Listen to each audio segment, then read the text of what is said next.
Welcome.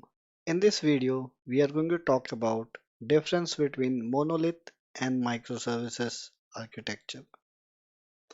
So when we should use monolith and when we should use microservices architecture. So let's try to first understand what exactly is a monolith application. So let's say you have different functionalities in your application and your application is an e-commerce application.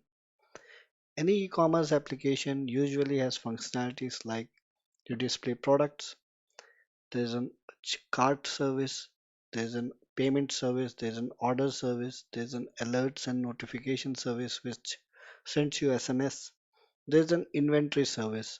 Before your order is placed, an inventory has been should be checked for the product, and if the product exists, the order should be placed. So these are different components in any application, let's say in any e-commerce application. Similarly, if you take example of any other use case, there will be different other components. Let's say a banking application which has some other modules like payments, transactions, adding beneficiary, adding updating address, phone numbers. So every use case has its own different components. So let's say in the e-commerce application, you decide to keep all the components of your application in just one application, in just one Spring Boot application.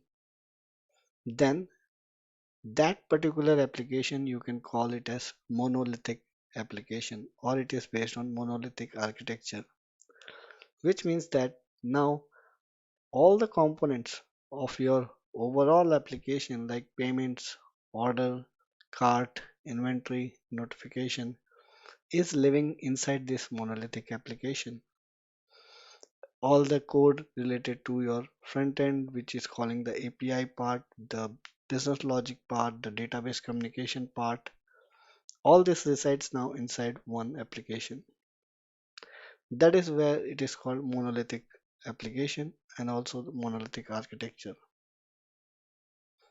Now let's say if we take the same application and now divide the each and every component into separate mini applications. Let's say if this monolithic application had all its functionality components inside one Spring Boot component, now we decide to break down the payment service into its own Spring Boot component and its own database. The order service is broken down into its own Spring Boot component and its own database.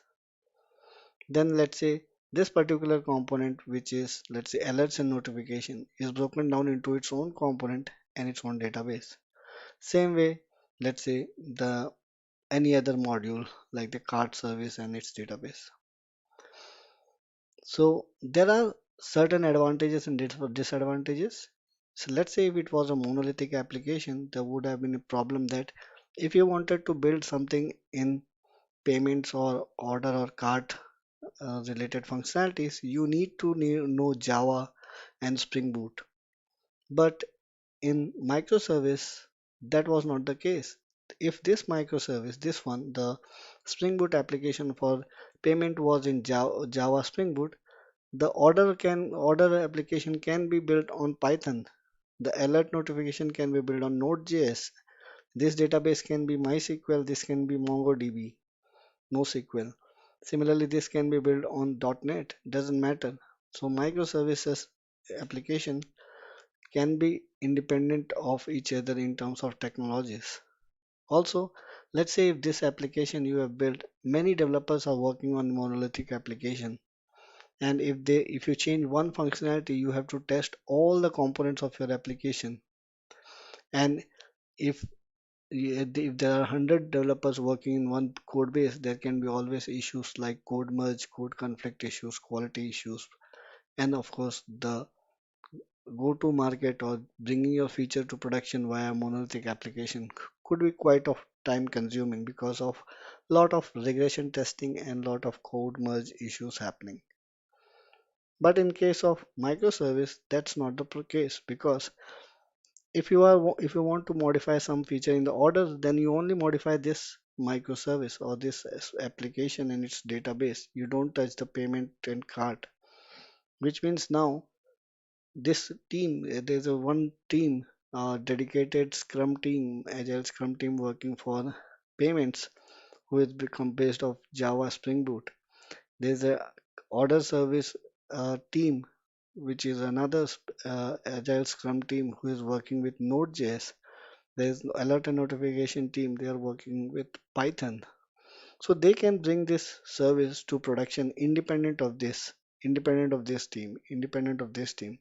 Hence, this kind of breakdown of into microservice architecture or application helps in bringing faster release to production. You can bring features faster to production because of less dependencies between the team, less problematic things happening because of code merge and deployment issues, less less of regression testing and reusing. So this kind of things that we see brings a lot of advantages when we break down any application to microservice architecture.